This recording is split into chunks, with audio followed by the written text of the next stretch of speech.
ওরে যেই বোঝে না ওই না প্রেমের জ্বালা, তারে বন্ধু আমি কি দিয়া বোঝাই।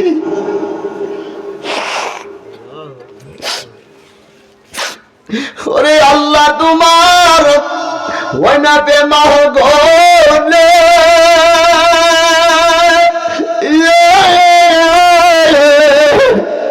ওই আল্লাহ আমি জড়িয়া হইলাম সাই গো আল্লাহ, তোমার দয়া আর সীমা নাই।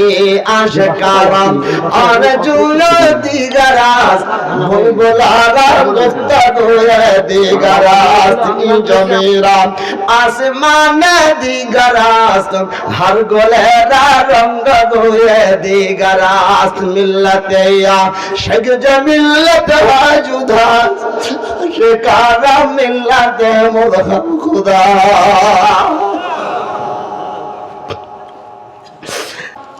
এ যুবকেরা, তৃতীয় দিনের মতো আজান দিয়েছে হযরত বিলাল। গুফতে বিলাল বরদারে খায়ের ওয়ারা তে সওয়াবি বান্দে সুবহানে খুদা।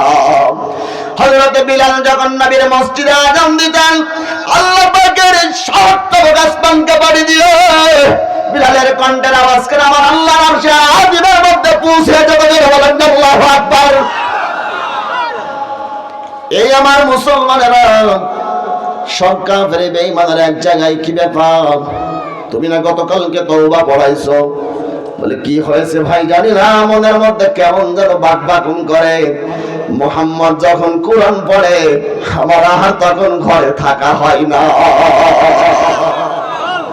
ও নামাজি, কোরআন দিয়ে নামাজ পড়ো, সমাজ কেন গড়ো না?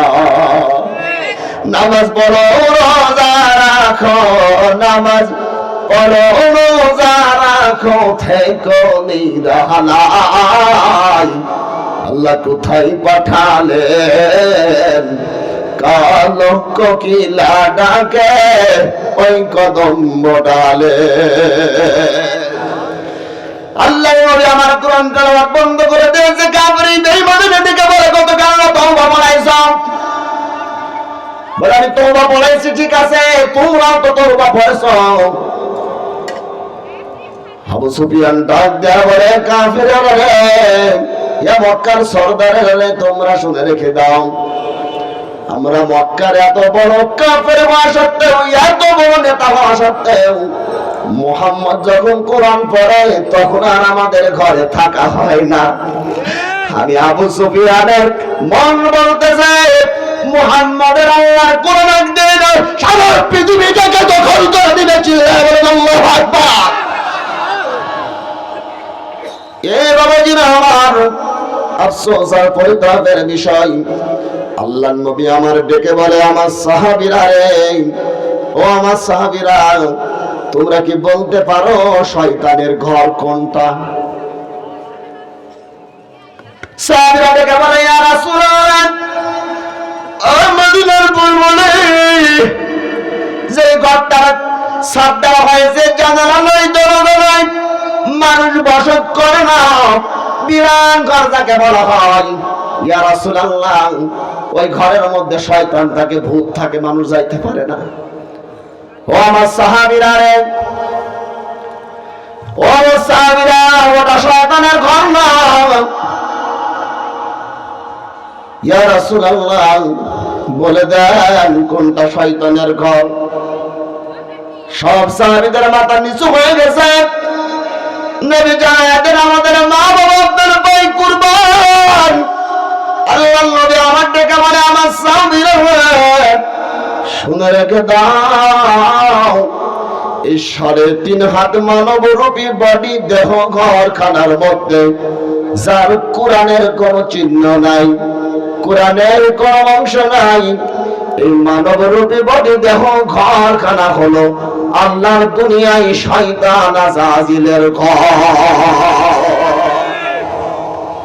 আল কোরআনের সৈনিক আমি নাই কো পরাজয়, এক আল্লাহর গোলাম আমি, এই তো পরিচয়, এই তো পরিচয়।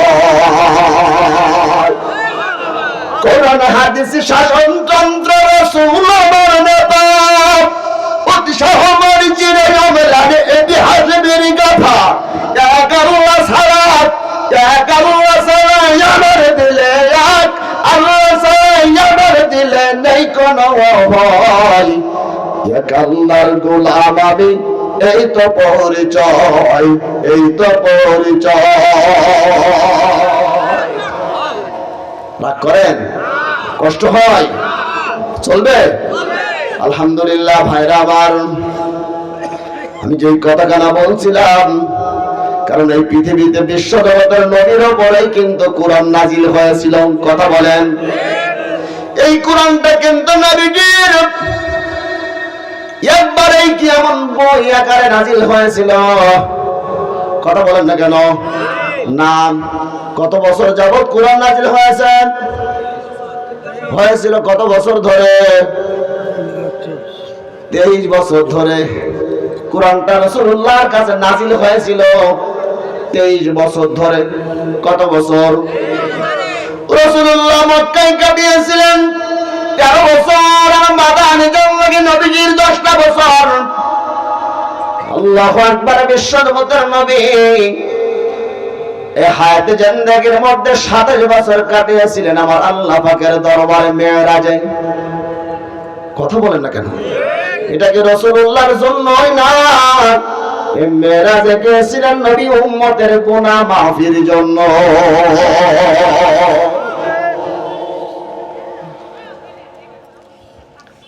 ভাইরা আমার, আফসোস লাগে বিশ্বজগতের নবী মুহাম্মদুর রাসূলুল্লাহকে আমার আল্লাহ রাব্বুল আলামিন এত ভালোবাসতেন। এই পৃথিবীতে যত নেতাই, যত মহামানব পৃথিবীতে এসেছিলেন, কারুর ব্যাপারে আল্লাহ তার চরিত্রের ব্যাপারে এত মহান অধিকারী দেন নাই। কেবলমাত্র একমাত্র শুধুমাত্র আমার নবীর ব্যাপারে আল্লাহ ঘোষণা দিয়েছিলেন, ওয়া ইন্নাকা লা আলা খুলুকিন আযীম। যেহেতু এটা মাদ্রাসার মাহফিল, ঠিক কিনা? আলোচনা ওইভাবে যাওয়া লাগবে। ভাইরা, এই কোরআনকে যদি জিজ্ঞাসা করেন, কোরআন, ও কোরআন তোমার নাম কি? কোরআন তার নামের উত্তর দিয়ে দিবে, বাল হুয়া কুরআনুম মাজিদ।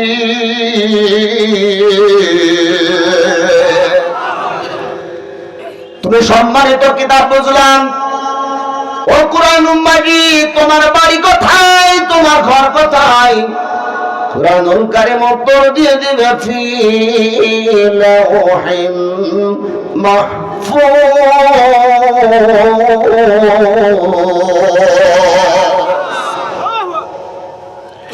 এই কুরআনুল কারীমকে যদি জিজ্ঞাসা করা যায়, কোরআন তুমি কোন মাসে এসেছো?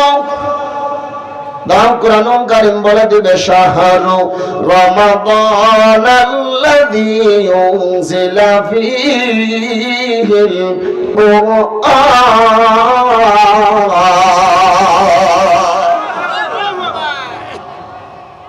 আমরা যে কোরআনের ময়দানে বসেছি, আজকে যেহেতু একটি মাদ্রাসার মাহফিল, প্রিয় ভাই জানেরা আমার, একান্ত আপন জনেরা আমার, পৃথিবীতে যত নবী আসছে, এক বর্ণনায় আসছে 2,09,999 জন নবী।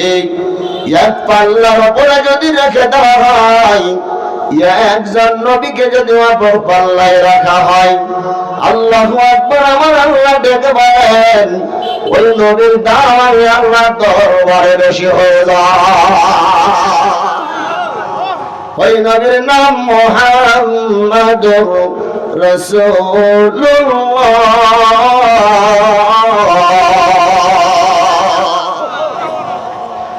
আমার একান্ত আপন জানান, সব নবীগণ আদম নামে ডেকে বলে, আল্লাহ নবী না বানাইয়া যদি মুহাম্মদ নবীর উম্মত বানাইতেন, আমি আদম বড় খুশি হয়ে যাইতাম। আল্লাহ ডেকে বলে, আদম তোমার দোয়া অ্যাকসেপ্ট হলো না, কবুল হলো না।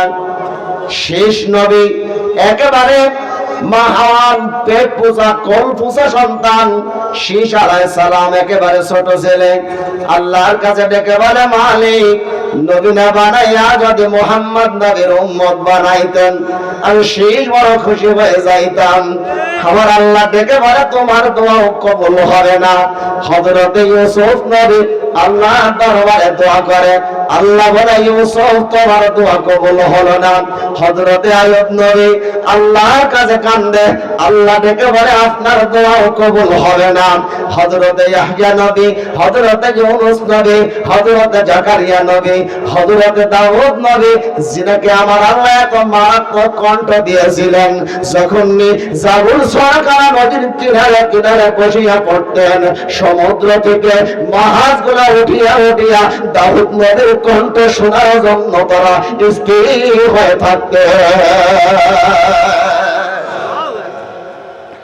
এ বাবাজিরা আমার, সব নবীগুলো আল্লাহর দরবারে কাঁদবেন। এই পৃথিবীটা সুলাইমান আলাইহিস সালামের ব্যাপারে আল্লাহ ঘোষণা দিয়েছেন। একটা বর্ণনায় পাওয়া যায়, সুলাইমান আলাইহিস সালাম এমন নবী ছিলেন যিনি কিন্তু বাতাসেরও বিচার করার ক্ষমতা আল্লাহ দিয়েছিলেন। বাড়িতে সুবহানাল্লাহ বলবেন নাকি? বাতাসের বিচার করার মতো ক্ষমতা কারোর আছে নাকি? আল্লাহু আকবার। না, সুলাইমান নবীকে আমার আল্লাহ সেই ক্ষমতা দিয়েছিলেন। ওয়া দাউদ ওয়ালাকাদ আতাইনা দাউদ ওয়া সুলাইমানা ইলমা।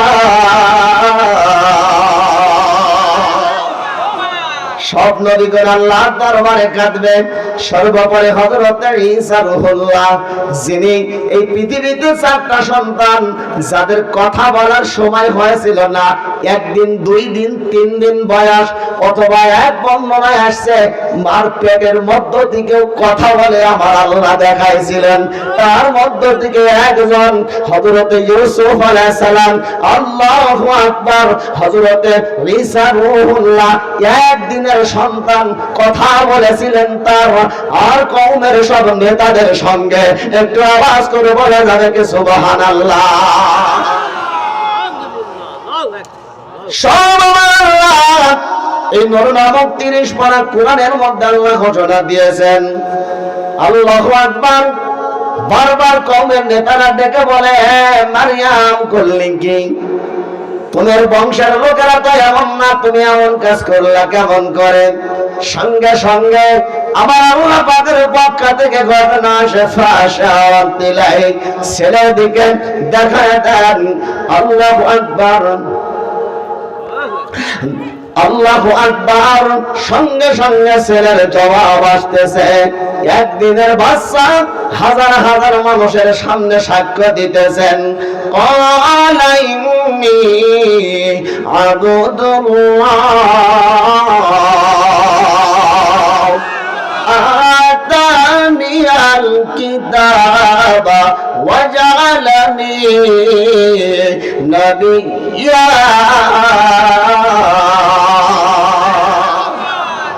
উনি ডেকে বললেন, ক্বালা মানে বলা, ইন্নী আবদুল্লাহ, নিশ্চয় আমি আল্লাহর বান্দা। আতানিয়াল কিতাব, আল্লাহ আমাকে একটা কিতাব দিবে। শুধু কিতাব দেবে না, ওয়া জাআলানি নাবিয়্যা, আমি তোমাদের নবী হয়ে এসেছি। প্রিয় ভাইরা আমার, এই 4 জন সন্তানের ঘটনা বলতে গেলে অনেক সময় লেগে যাবে। আমি আপনাদেরকে ধারণা দেওয়ার জন্য বলছিলাম। সর্বোপরি হযরতে আল্লাহু আকবার, এই ঈসা রূহুল্লাহ আমার আল্লাহ একটা পাওয়ার দিয়ে দেবেন।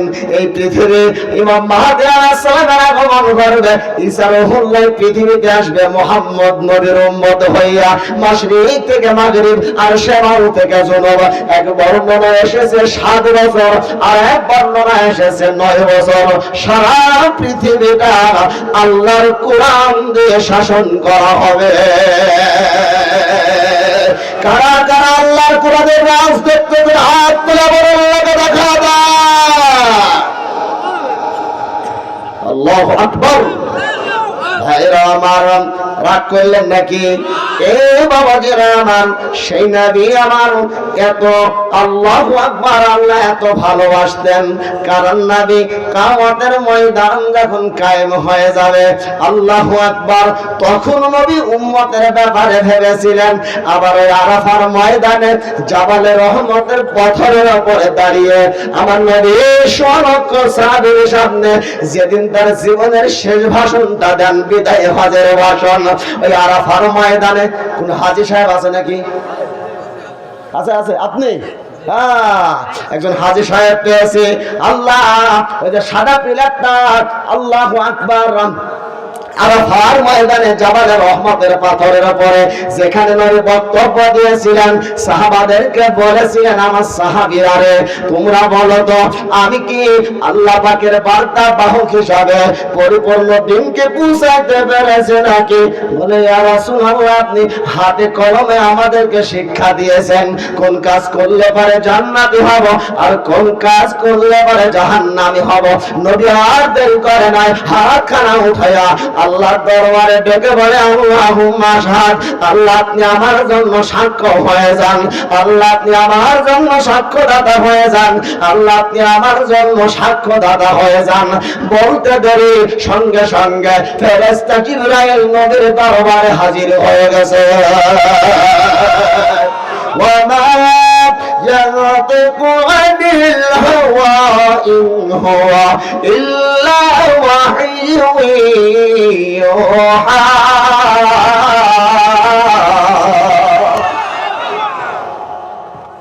নবীজির দরবারে খুব গুরুত্বপূর্ণ আলোচনা আসছেন। নবীজির দরবারে ফেরেশতা জিবরাইল আমিন এসে হাজির। ইয়া রাসূলুল্লাহ, ও মদিনার বুলবুলি গো, আমি এসেছি জিবরাইল আপনার দরবারে। জিবরাইলকে নবী ডাক দেয়া বলে, ও জিবরাইল, তুমি তো এমন অবস্থায় আমার দরবারে কোনোদিন আসো নাই, ধীরে সুস্থে আসছো। ও জিবরাইল, তোমার চোখের কোণায় কেন আজকে পানি? আল্লাহ, ও জিবরাইল বলো, আমার 16 লক্ষ সাহাবী আমার সামনে, তারা আজকে সাক্ষ্য দিয়েছে আমি নবী নাকি তাদেরকে সবকিছু শিখাইছে। জিবরাইল বলে, ইয়া রাসূলুল্লাহ, ও নবী গো, আপনার কাছে মনে হয় আমার আর বেশি দিন আসা হবে না। কারণ নবী বুখারীর বর্ণনায় পড়েছে এই আয়াতে কারিমা নাকি শেষ আয়াতে কারিমা, এরপরে আর কোন আয়াত নাজিল হয় নাই। এক বর্ণনায় আসছে, ও জিবরাইল, কি আয়াত আমার জন্য এনেছো? নবী নেন, আল-ইয়াউমা আকমালতু লাকুম দীনাকুম ওয়া আতামামতু আলাইকুম নি'মাতি ওয়া রাদিতু লাকুমুল ইসলাম দীনা।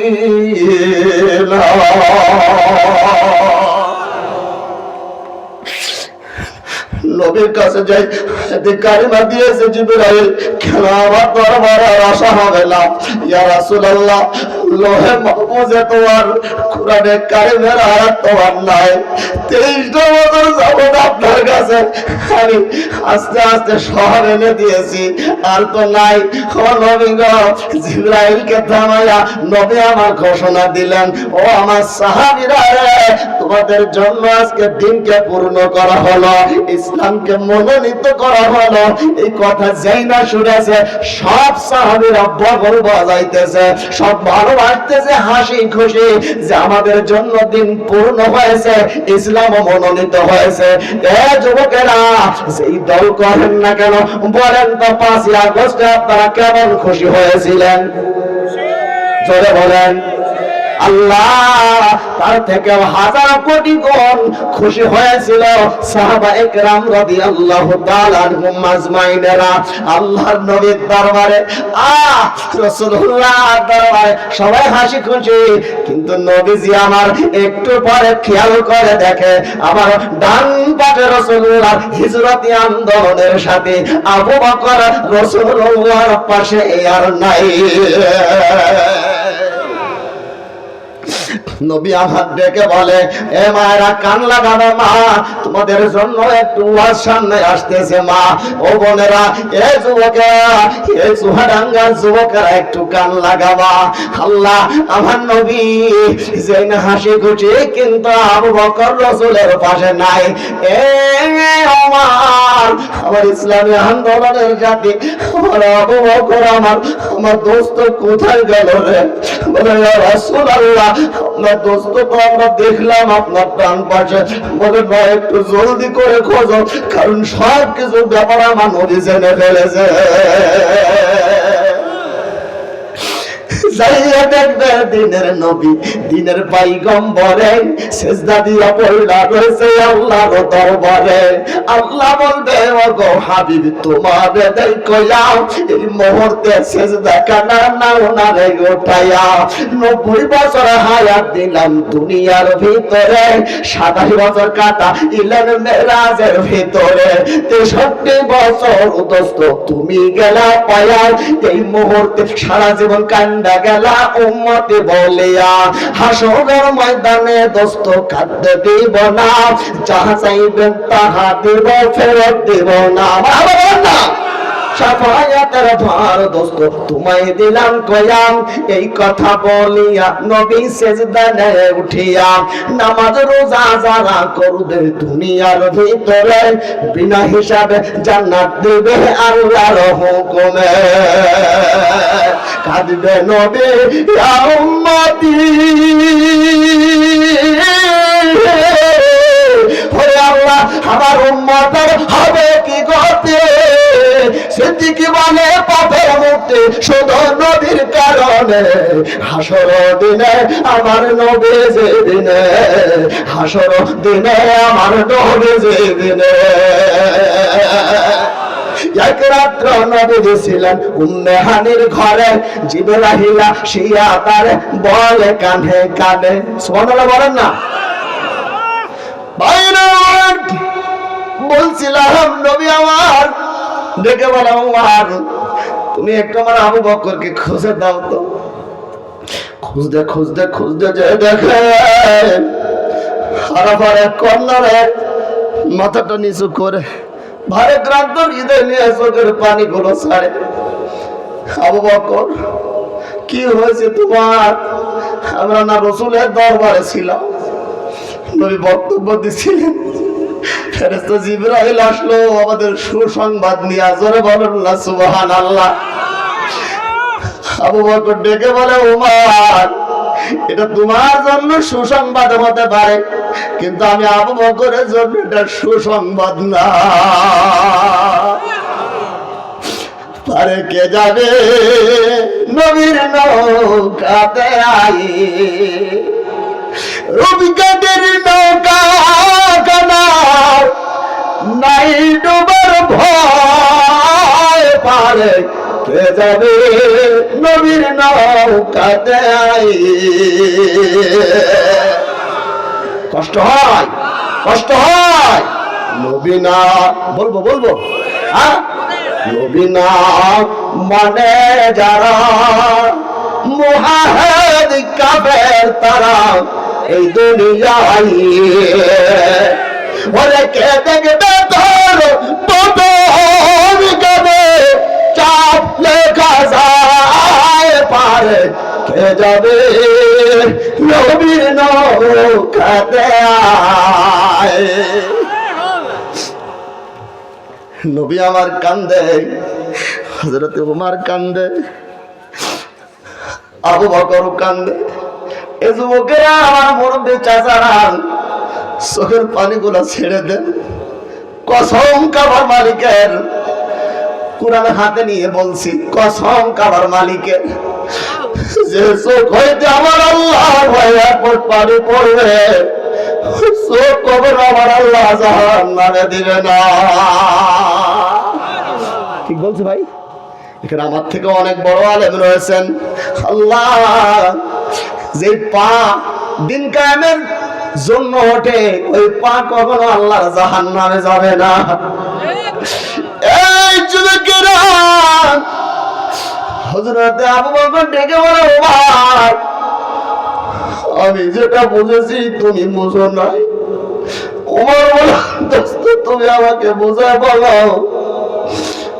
ওমর রে, তোমাকে যদি বুঝায় তুমি সহ্য করতে পারবা না।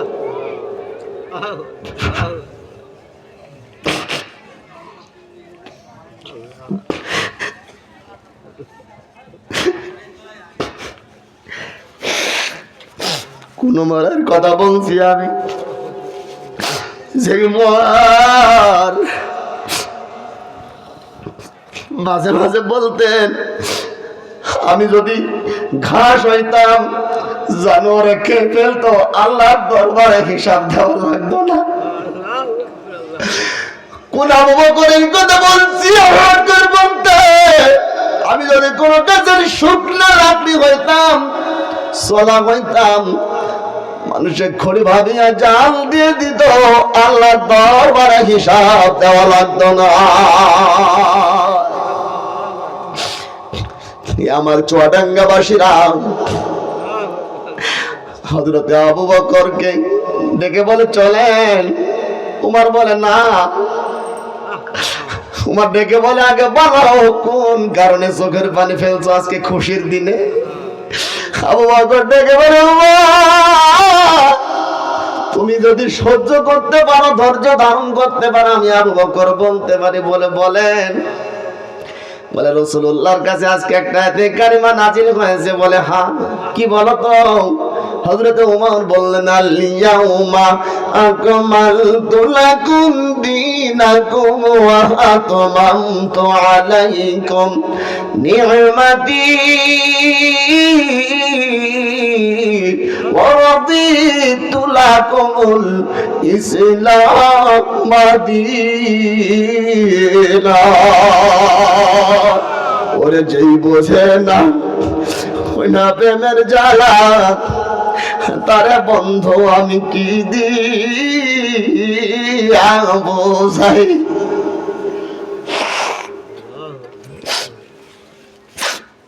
ওরে আল্লাহ তোমার ওই না প্রেমা গোলে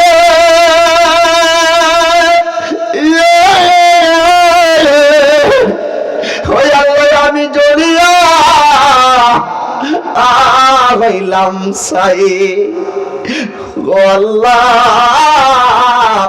তোমার দয়া আর সীমা নাই।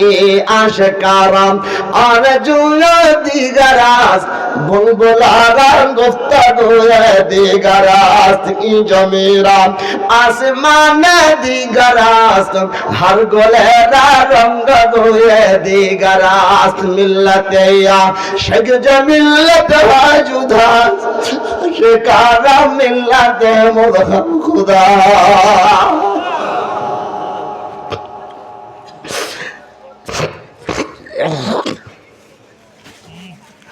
হযরতে আবু বকর কান্দে, হযরতে উমর কান্দে, ডেকে বলে উমর আল্লাহ আমাদের জন্য দিনকে পূর্ণ করেছে। বলে হ্যাঁ ভাই, ইসলামকে মনোনীত করেছে। বলে হ্যাঁ। আবু বকর ডেকে বলে উমর তোমার কাছে প্রশ্ন, নবী দুনিয়াতে কি জন্য আসছে? আপনারা বলেন। দিনকে পূর্ণ করার জন্য, ইসলামকে মনোনীত করবার জন্য। দিন যখন পূর্ণ হয়ে যাবে, ইসলাম যখন মনোনীত হবে, সে মানুষটাকে আর দরকার? কথা বলেন। পেট ভরে গেলে আর কি কেউ খাই না? এ বাবাজি না আমার। আবু বকর ডেকে বলে উমর দিন যখন পূর্ণ হয়েছে, ইসলাম যখন মনোনীত হয়েছে, আমি আবু বকরের আয়াতে হাকিকতের অর্থ বুঝেছি। নবী আর বেশি দিন দুনিয়াতে বাঁচবে না।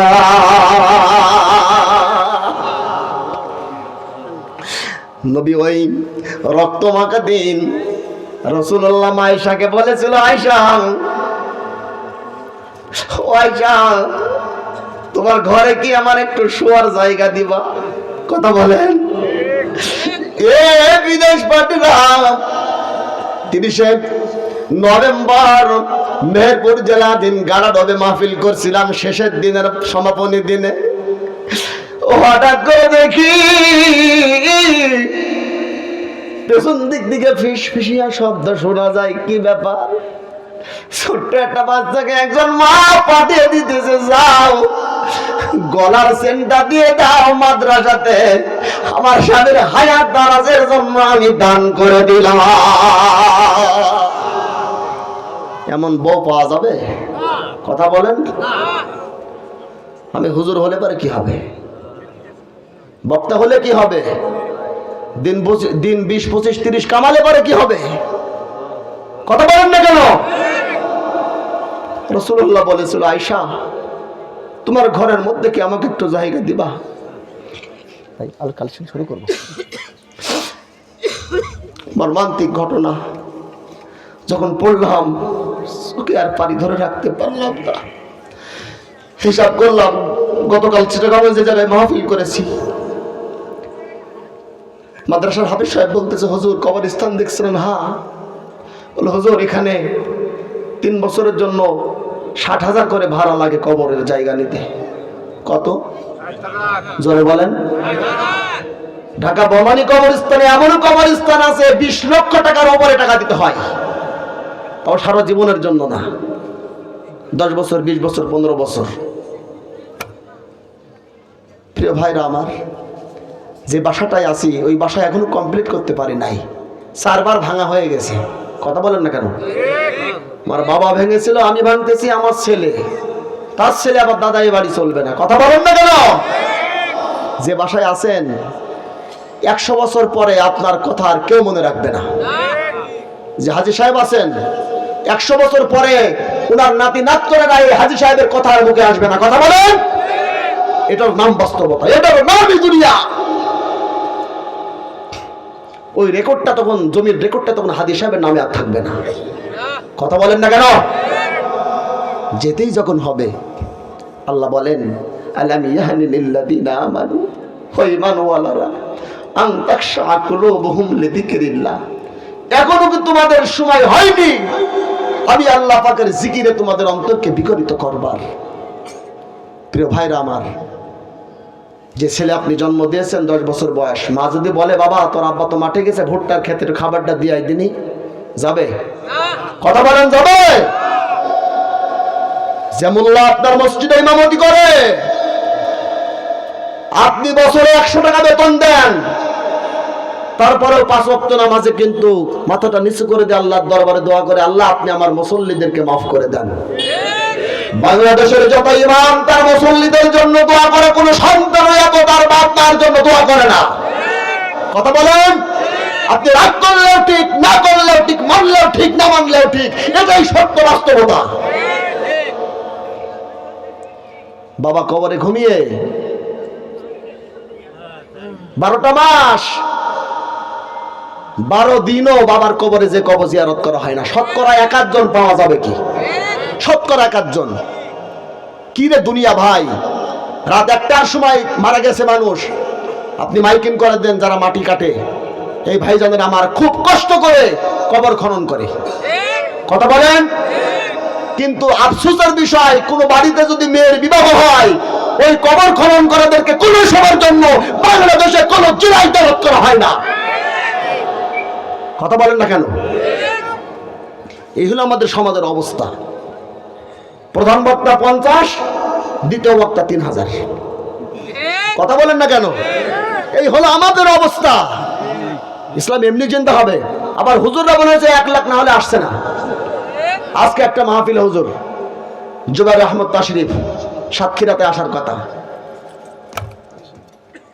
চিটাগাঙে আসার পথেই আমরা 2 মৌলানা একসাথে ছিলাম, আর একজন কক্সবাজারের মাহফিল ছিল, ওনার কাছে ফোন দিয়েছি সাতক্ষীরা থেকে, ভাই এই মাহফিলটা আমাদের যে কোনো কায়দায় করে দিতে হবে, দরকার হয় 30,000 নেন আপনি।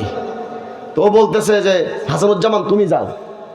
তো আমি বললাম যে এটা কোনো সময় সম্ভব না, হাদিসুর যদি টাকা নাও দেয়, যেহেতু আমার কাছে 16 পারা পড়েছে হাদিসুর, আমার ফুফাতো ভাই আবার 16 পারা আমার কাছে পড়েছে, তো আমি বললাম যে সম্ভব না এটা। হাদিসুরকে বললাম যে ভাবলে চলে যাবো নাকি? ভাই এটা হয়, তারপরে হলেও তো আমি যাব না, কারণ জবান হলো জবান একদিকে, পৃথিবী একদিকে, জবান নষ্ট করা যাবে না। আলেমে দ্বীনের জবান, কথা বলেন ঠিক কিনা? আজকে কাউকে লাগবে না, কাউকে লাগবে না। ওই যে ফোরাত নদীর তীরে ইজতেমা হয়, বিশ্ব ইজতেমা, এখান থেকে যদি ওই ইজতেমা তাবলীগ করা হাড়ি কুড়ি বেঁধে যে সংসদ ভবনের কাছে এসে যদি বলে আজকে থেকে কোরআনের রাজ কায়েম হবে, কোরআনের রাষ্ট্র চাই, আর কাউকে দরকার আছে? কোন চরমনা, জামাত ইসলাম, কাউকে দরকার আছে? নাই। কিন্তু একতা নাই। কি নাই? ও সুবহানাল্লাহ পড়েই যাচ্ছে। আরেকজন দিন কায়েমের জন্য চেষ্টা করছে, আরেকজন নিজের জীবনকে বাজি রেখে আল্লাহু আকবার শাহাদাত বরণ করতেছে। কথা বলে